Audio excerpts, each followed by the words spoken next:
दोस्तों आज हम बात करने जा रहे हैं Telangana CM unveil 125 feet tall B R Ambedkar statue in Hyderabad. जी हाँ, आज हम पूरा एनालिसिस करेंगे और आपको बताऊंगा मैं कि जो बी आर अम्बेडकर की टॉलेस्ट स्टैचू जो बनाया गया है वो हैदराबाद में उसकी क्या भूमिका है, वो क्या खासियत रखता है। साथ ही साथ जो तेलंगाना सीएम ने ये अनवील्ड किया है तो तेलंगाना पॉइंट ऑफ व्यू से, हैदराबाद पॉइंट ऑफ व्यू से वो कितना इंपॉर्टेंट होता है। अपनी कंट्री का ये टॉलेस्ट एक स्टैचू बना है बी आर अम्बेडकर जी का, तो वो उसमें कितनी अहमियत रखता है। इन सब के बारे में हम डिटेल में एनालिसिस करेंगे और मैं आपसे वादा करता हूँ कि कुछ आप पॉजिटिव चीज़ लेके जरूर जाएंगे इस वीडियो के एंड तक।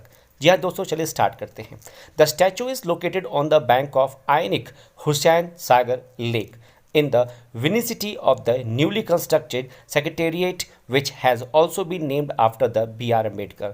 जी हाँ, मैं आपको बता दूं कि जो स्टैचू है वो बनाया गया है बैंक ऑफ रिवर के किनारे जिसका नाम है हुसैनी सागर लेक।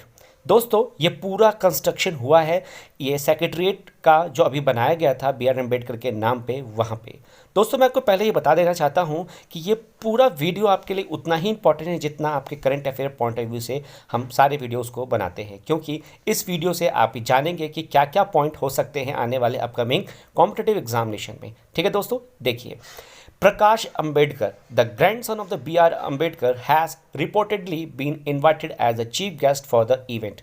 इसका इनॉग्रेशन करने के लिए दोस्तों बी आर अम्बेडकर के जो ग्रैंडसन है, जी क्या फोटो देख रहे हैं, उनका नाम है प्रकाश अम्बेडकर, उनको as a chief guest invite किया गया था इस पूरे इवेंट के लिए। तो अगर क्वेश्चन आता है कि who are the chief guest, तो आप ये जान लीजिए ये ग्रैंडसन है पहला, दूसरा उनका नाम है प्रकाश अंबेडकर। चलिए नेक्स्ट हम बात करते हैं दोस्तों। अब बात करने जा रहे हैं इंटरेस्टिंग फैक्ट के बारे में। तो पहला इंटरेस्टिंग फैक्ट ये है अंबेडकर स्टैचू का कि the statue stand on the height of 125 feet. जी हाँ, पूरे स्टैचू की हाइट है, आप देखिए 125 फीट की है, marking it as a tallest Ambedkar statue in the India.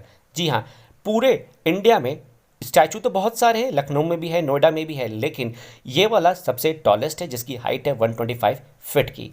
It is constructed on a 50 foot pedestal. जी हाँ, 50 फुट का पेडेस्टियल बनाया गया है, उसके बाद इसकी हाइट ये डिसाइड की गई है कि ये 125 फीट का होगा और ये हो गया है। तो दोस्तों यहाँ पर आपको ये समझ में आता है कि वो कितना हाइटेड है। नाउ नेक्स्ट फैक्ट की हम बात करते हैं दोस्तों। The statue has been placed opposite to the Buddha statue. अगर क्वेश्चन आता है कि किस स्टैचू के अपोजिट में इसको बनाया गया है, तो आप याद रखिएगा वो बुद्धा स्टैचू है। इसका मैं फैक्ट आपको बाद में बताऊंगा कि ऐसा क्यों है। Right, it is located beside the Telangana martyrs memorial. जी हाँ, तेलंगाना के मैट्रियस मेमोरियल के अपोजिट में, मतलब बिसाइड में इसको बनाया गया है, अपोजिट है दोस्तों ये बुद्धा का स्टैचू के बगल में। राइट, चलिए मोर इंटरेस्टिंग फैक्ट के बारे में हम जानते हैं दोस्तों। जो इसके स्कल्पटर्स हैं दोस्तों वो वह हैं veteran sculptors Ram Vanji Sutar and his grandson Anil Ram Sutar. दोस्तों जो राम रंजी सुतार हैं ये एक बहुत ही स्पेशल हैं, क्योंकि इनको पद्मश्री अवार्ड भी मिल चुका है, पद्म अवार्ड भी इनको मिल चुका है। दोस्तों ये बहुत सारे स्टैचूज़ बनाए हैं, इनका भी नॉमिनेशन आया है कि ये यूनाइटेड स्टेट्स में भी जाके बनाएंगे। राइट, तो ये दोस्तों इतने फेमस हैं। राइट, पहली बात। दूसरा, इस फोटोज़ में आप देखिए कि महात्मा गांधी का भी स्टैचू बना हुआ है। ठीक है, बिहार में वो 70 फीट का था। डॉक्टर भीमराव राम जी अंबेडकर का बना है, तेलंगाना है जो अभी बना है वो 125 फीट का है। और इसके बाद आपकी जो टॉलेस्ट है वो है statue of unity Sardar Vallabh भाई पटेल का गुजरात में, वो है 590 फीट का। और छत्रपति शिवाजी महाराज का जो बना हुआ है महाराष्ट्र में वो है 620 फीट का। तो आप देख लीजिए जितने भी पॉपुलर पॉलिटिशियन या आपका कह सकते हैं जितने भी पॉपुलर आपके पर्सन्स हैं उनका स्टैचू जो बना है, धीरे धीरे उनकी हाइट भी धीरे धीरे बढ़ती जा रही है। तो यहाँ पे आप देख सकते हैं कि कितने हाइटेड पे कौन कौन से स्टैचूज़ हैं, वो सबका मैं एक साथ लेके आया हूँ। नाउ दोस्तों बात आती है कि इस स्टैचू को बनाया किससे गया है। दोस्तों इस स्टैचू को बनाया गया है ब्रॉन्ज से, जिसका सोर्स है आपको दो स्टेट से लिया गया है सोर्स। पहला है राजस्थान, तो राजस्थान से ब्रॉन्ज लेके आया था तांबा, और दूसरा है उत्तर प्रदेश। जी हाँ, राजस्थान और उत्तर प्रदेश ऐसे दो स्टेट हैं जहां से ब्रॉन्ज लाया गया और स्टैचू को बनाया गया है। अब दोस्तों इस स्टैचू को बनाने में ब्रॉन्ज ही नहीं लगा, कुछ और भी लगा हुआ है। राइट, उसके बारे में हम देखते हैं कि क्या ऐसा है क्यों उसको और अच्छा बनाता है। देखिए, the statue has been coated with polyurethane painted to protect it from the environmental impact. जी हाँ, इन्वायरमेंटल इम्पैक्ट से बचाने के लिए इस पूरे स्टैचू को कोट किया गया था, मतलब एक टाइप का कोट उसके ऊपर पेंट किया गया था। किससे दोस्तों? वो है पॉलीयूरेथ्रीन पेंट से। अब ऐसा क्यों? देखिए, बारिश होती है, बरसात होता है, आप जानते हैं एसिड रेन का भी केसेस आता है, तो उन सब से बचाने के लिए ये जो पेंट है वो हमारे स्टैचू को बचाएगा। अब वो ब्रॉन्ज है तो रिएक्ट तो करेगा ही करेगा, राइट।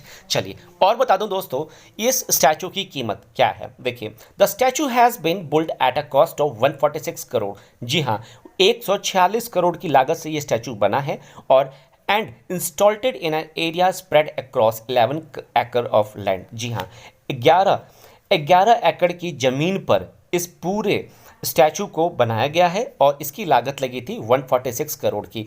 और दोस्तों, ये ऐसा अनुमान लगाया जा रहा है कि ये आने वाले 2 साल में पूरा का पूरा जो कंस्ट्रक्शन है वो हमारा फिनिश्ड होगा, ऐसा अनुमान लगाया जा रहा है। ऐसा सीएम जो है वहाँ हैदराबाद के, तेलंगाना के, उन्होंने ये कहा है, राइट। चलिए और मैं आपको एक चीज़ और बताता हूँ साथ ही साथ में कि दोस्तों, the arrangements are made to ensure that over 35,000 peoples from all 119 constituencies attended the Ambedkar statue unveiling meeting with 300 people from each constituency। जी हाँ, टोटल कितने लोग आए थे इस पूरे स्टैचू का अनवेलिंग प्रोग्राम में? तो उसकी जनसंख्या थी दोस्तों 35,000 लोग आए थे, ठीक है। वो हर एक मतलब 119 कॉन्स्टिट्यूएंसीज में से 300 हर एक कॉन्स्टिट्यूएंसी में से आए थे, वो बस से आए थे, उनको खाना पीना सब दिया गया, राइट।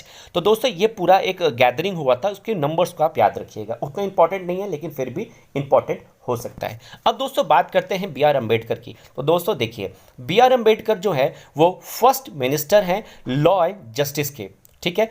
हमारे इंडिया के, इंडिपेंडेंट इंडिया के first law and justice first minister कौन थे? बी आर अम्बेडकर थे दोस्तों। इनकी जो टेन्योर था वो था 29 अगस्त 1947 से टू जनवरी 24 1950 तक, मतलब ये लगभग 3 साल तक ये हमारे फर्स्ट, मतलब इंडिपेंडेंट कंट्री के first law and justice minister थे। तो आप ये जान सकते हैं कि कितना इंपॉर्टेंट पोस्ट इनको मिला था, राइट। और हम ये भी जानते हैं कि इनको फादर ऑफ द कॉन्स्टिट्यूशन भी कहा है, उसके बारे में भी आगे पढ़ेंगे दोस्तों, ठीक है। अब नेक्स्ट टाइम देखिए क्या लिखा है, less than the 2 month before he died. मैंने आपको कहा था ना स्टार्टिंग में कि इनकी जो स्टैचू है वो अपोजिट ऑफ बुद्धा स्टैचू है, तो वो देखिए, less than the 2 month before he died Baba Saheb converted into Buddhism. He died on December 6 1956 in Delhi. जी हाँ, आप मरने के इनको कुछ महीनों पहले, 2 महीनों पहले ये बुद्धिज़्म में कन्वर्ट हुए थे। उसी को ध्यान में रखते हुए इनकी जो स्टैचू है ये बुद्धा स्टैचू के अपोजिट में बनाया गया है, राइट। तो ये फैक्ट है, ये जान लीजिए। उनको इनका डेथ ऑफ डेट भी याद रखिएगा। नाउ दोस्तों, मैं बात बताता हूँ बाबा साहब की। The Bhimrao Ambedkar, also known as Baba Sahib Ambedkar, was an Indian jurist. क्या क्या देखिए पोस्ट इनके पास, वो ज्यूरिस्ट हैं, इकोनॉमिस्ट हैं, पॉलिटिशियन हैं एंड द सोशल रिफॉर्मर हैं, who is recognised as the father of the Indian constitution. मतलब ऐसी कोई पोस्ट नहीं मिली है जो इनके पास ना हो। ज्यूरिस्ट भी हैं, इकोनॉमिस्ट भी हैं, पॉलिटिशियन भी हैं और सोशल रिफॉर्मर भी हैं। ऐसा कहा जा रहा था दोस्तों, ऐसा कहते भी हैं कि इनको एक क्लास में एंटरिंग के लिए मना कर दिया था, बोला था कि आप बैकवर्ड क्लासेस से हैं, आप मतलब निचले जाति से हैं, तो आपको हम नहीं बिठाएंगे अपनी क्लास में, ऐसा कह के इनको क्लास के बाहर बैठा दिया था। तो दोस्तों देखिए, इन्होंने कितना रिफॉर्म किया अपने कंट्री को। ये ऐसा कॉन्स्टिट्यूशन लेके आया, ऐसा रिफॉर्म लेके आया कि हाँ, इन्होंने जितने भी शेड्यूल कास्ट के लोग होते हैं उनके लिए इतना बड़ा रिफॉर्म लेके आए और उनके लिए कॉन्स्टिट्यूशन का विख्यात क्या रिजर्वेशंस लेके आए, हर जगह पे रिजर्वेशंस में लेके आए, राइट। तो चलिए उसके बारे में और जानकारी लेते हुए मैं आपको बताना चाहता हूं कि आगे क्या है दोस्तों। अगर हम बात करते हैं इनके बर्थ पे, तो देखिए, born into a Dalit family, ये दलित फैमिली में बॉर्न करते हैं। Ambedkar face discrimination and prejudice throughout his life. हर जगह इन्होंने ये फील किया है ना, डिस्क्रिमिनेशन वाला, ठीक है, which fuelled his passion for fighting for the right of marginalised communities. जी हाँ, ये हर जगह से डिस्क्रिमिनेट फील होते हुए इन्होंने अपने अंदर ये एक पैशन जनरेट किया कि नहीं यार, मैं अपना मार्जिनलाइज कम्युनिटी के जितने भी लोग हैं उनके लिए एक अधिकार लेके आऊँगा, कोशिश करूँगा कि उनकी लाइफ को हम अपबिल्ड करें। तो ऐसा करने वाले एक लौते हमारे कौन थे?